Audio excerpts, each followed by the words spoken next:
Am I the asshole for kicking my sister's husband out of my house because of what he did? I, 34, lost my husband 8 weeks ago. He had cancer and it got treated, then it came back. It was and still is so devastating. I'm trying to stay collected and welcoming to all the supportive family members who come to offer help despite my constant change in mood due to grief. My sister is the most supportive one, although her husband would act inappropriately sometimes, especially after he told me after the funeral that now I'm burden-free and can live my life, given I was my husband's sole carer. I try to let go of those comments thinking he didn't know better. He, my sister, and my family came to visit last week. They cooked dinner for me and kept me company for a bit. After dinner, my brother-in-law asked for a minute with me inside the kitchen. He started telling about a coworker of his who's single, then went on to list everything good about him. I was confused as to why he was telling me all that. He then reached out for his pant pocket and pulled a piece of paper with his coworker's phone number on it, telling me to give him a call sometime. I was floored. I couldn't really tell if he was joking or what, but he looked serious and kept insisting I take the number. I lost it. I just started yelling at him that my husband just died and he was out of his mind to try to hook me up with a coworker of his. He tried to explain that it wasn't like that and that he was just offering me something helpful, but I didn't know what he meant. I called him disrespectful, then yelled at him to get out of my house.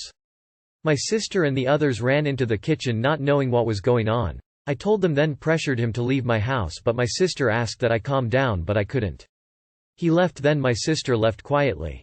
After I'd calmed down, I sat with my family and they said I was right in that what he did was not okay. But I needed to keep in mind that he and my sister helped so much by cooking for me, comforting me and doing so much for me in these difficult times, so I shouldn't have reacted like that and could have been a little more considerate and graceful.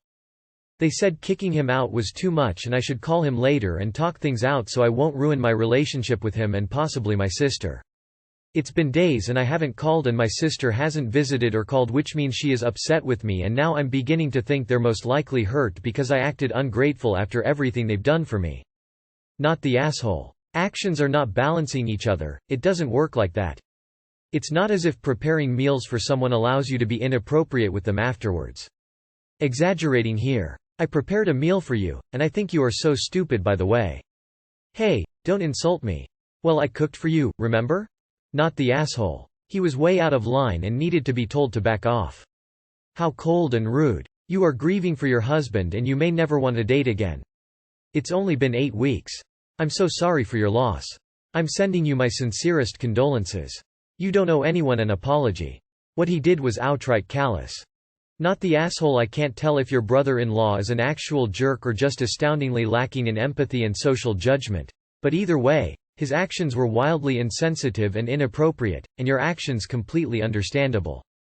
Not the asshole. I would contact your sister and tell her that you are absolutely grateful for all that they've done and you have wholeheartedly appreciated her company. But I would tell her about all the little things her husband has done and let her know that until you are out of the darkest part of your grief, you just can't bear to be around her husband again in case he says or does something else as insensitive.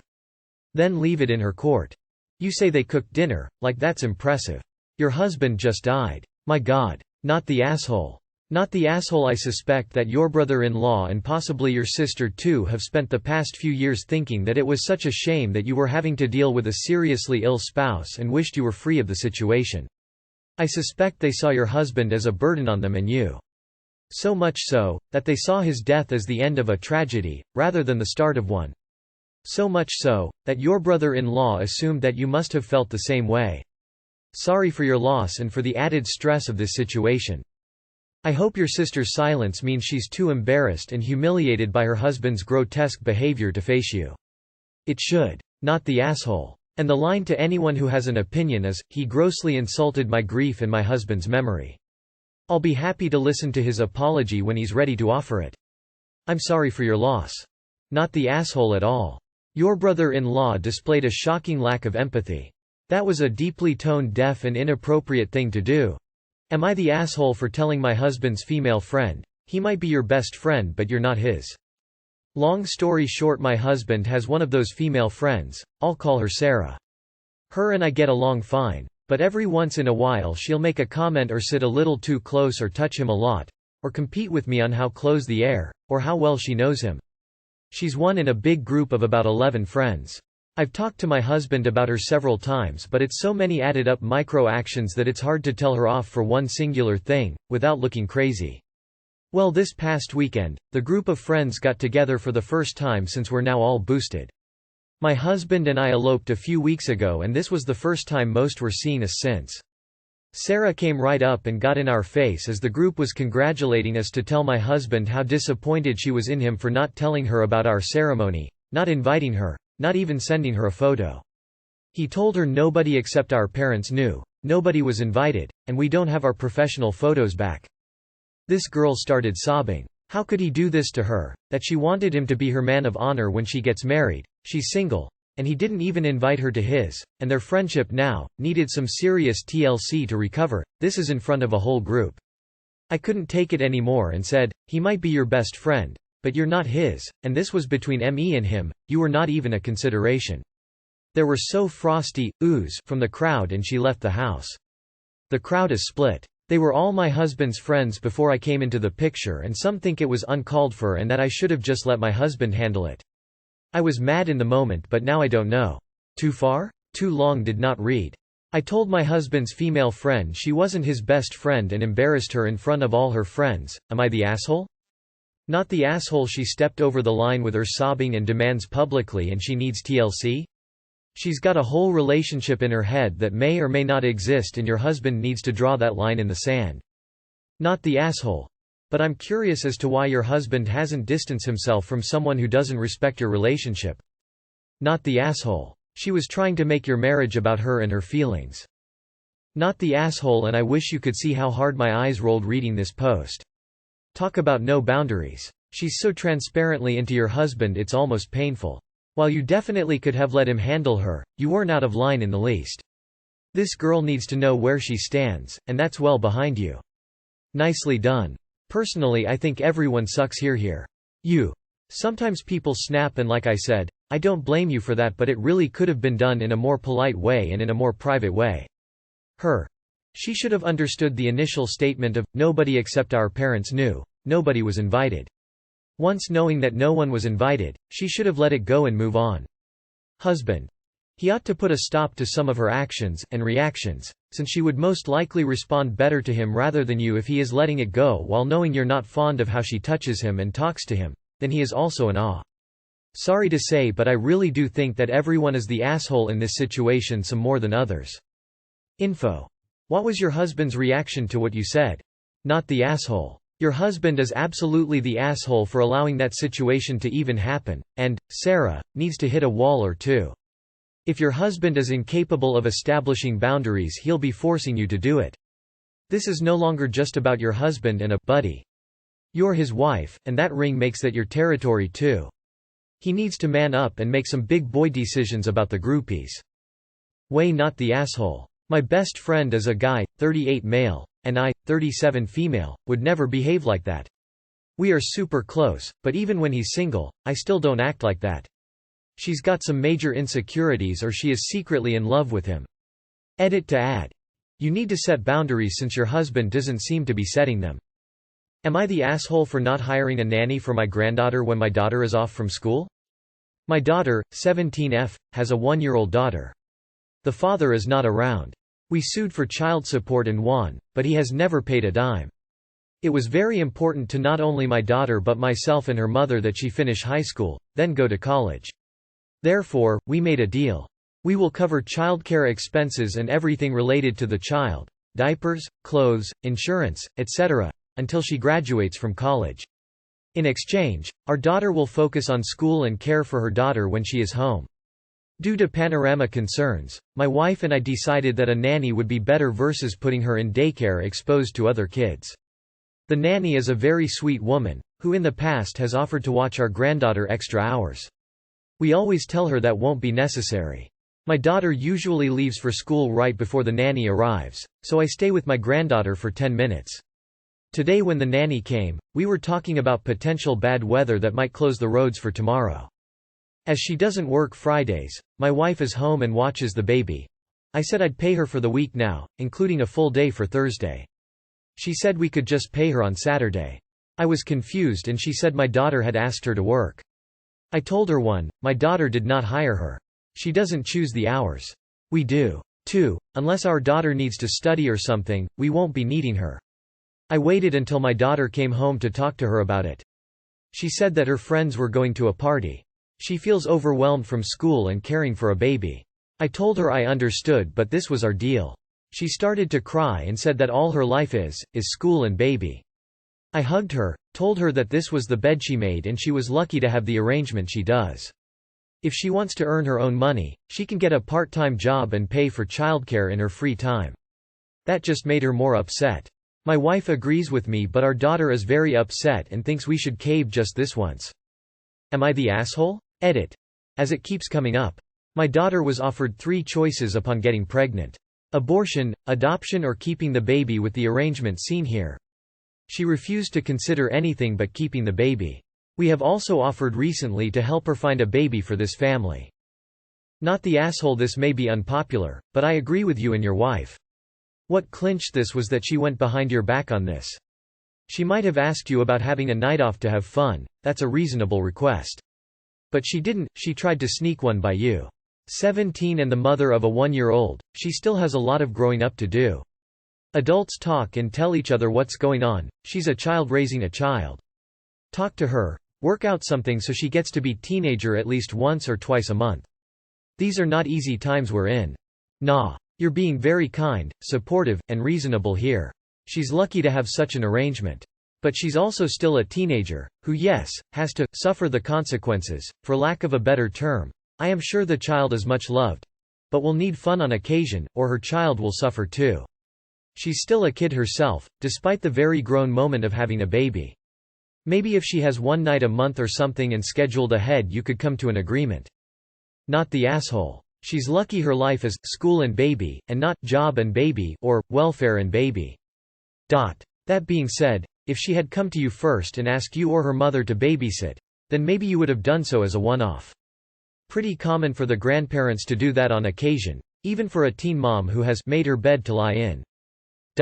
She went way out of line by asking the nanny to do this behind your back. I can see your side of things, but you really need to remember that she's still a kid herself. She's taking the best possible path forwards by being responsible and finishing school with plans to go to college. Outside looking in, that's huge. I've got a teenager that's in the same age range, and personally, if this were my kid I wouldn't be caving in this time because it gives the impression that I can be pressured into giving in, but I'd definitely be making sure that they get a chance to be a kid every now and then. She's only a kid once, and though she's made some massively life-altering decisions, it would be wrong to completely deny her the opportunity to be a teenager while she still has the chance. 50-50, you're not the asshole yet, but you could easily become not the asshole. I think you handled this quite sensitively. She feels overwhelmed from school and caring for a baby. That's motherhood. You've gone above and beyond to help your daughter finish her schooling, which is great. If she wants to go to a party, she needs to raise that with you ahead of time and talk about what's reasonable. The nanny you're paying for is not simply a resource she can exploit whenever she feels like it to avoid her responsibilities. Sounds like you didn't want her to have the kid from all your negative comments and pushing for abortion or giving the kid up. She decided against your wishes and now you're punishing her. She deserves a night off. Every mother does, independent of your agreement. And making sure none of her relatives watch the kid for her for one single night, or even having the nanny you already pay for watch the kid for one night where she could go have fun, is not cool. She deserves a break. If all she needs is money to pay the nanny, I'll chip in and pay the price. That's what we are talking about, right? Who is going to pay the nanny? It's not that the teen is forbidden to go out, it's a money issue, right? Edit. Thank you so much for the awards. Hopefully OP sees the error they are making. What do you mean, we have also offered recently to help her find a baby for this family? Do you mean you recently offered to help find a family for her 1-year-old? Am I the asshole for not liking Indian food? Throwaway to hide my main account. And #X200B. My 30M girlfriend, 27F, is Indian. She moved to US a few years back. I'm American, white, if it matters. We live in NC. My girlfriend loves to cook. She told me so on our first date. However, I'm not the biggest fan of Indian food. I find that a lot of spices used in Indian food irritate my stomach and I have a very low tolerance for hot, spicy foods. She never had an issue with this and never forced me to eat anything I didn't want to. In fact, whenever I stayed over, she made me things like pancakes and French toast and they were incredible. She is a very good cook. 2 weeks ago, we moved in together. Our place has a large, fully equipped kitchen, and my girlfriend was ecstatic about all the things she can do. I was happy to see her so happy. However, in all our excitement, I didn't realize how our food preferences can actually become a problem. You see, I didn't realize that she cooks and eats a lot of Indian food. Like, all the time.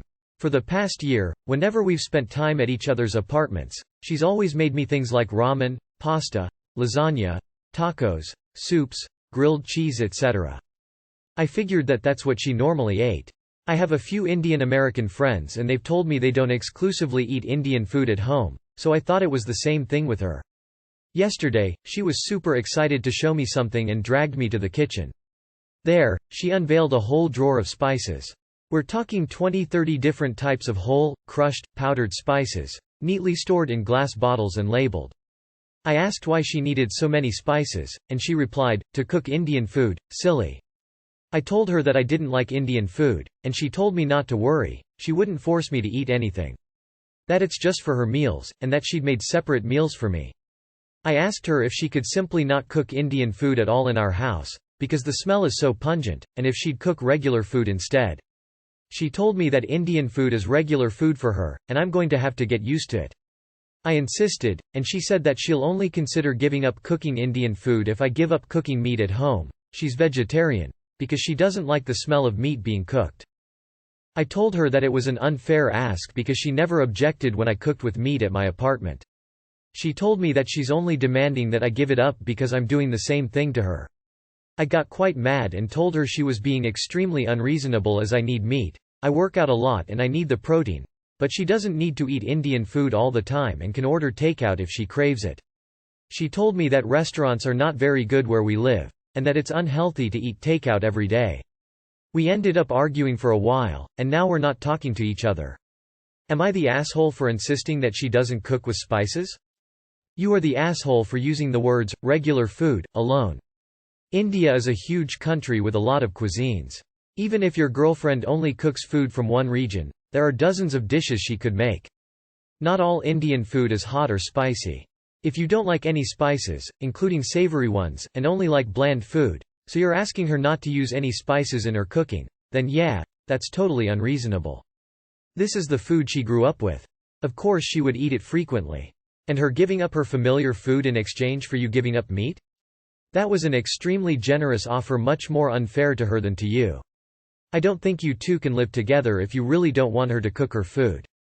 You are the asshole if you don't like the smell of Indian food. Maybe you shouldn't have dated an Indian person who likes to cook Indian food.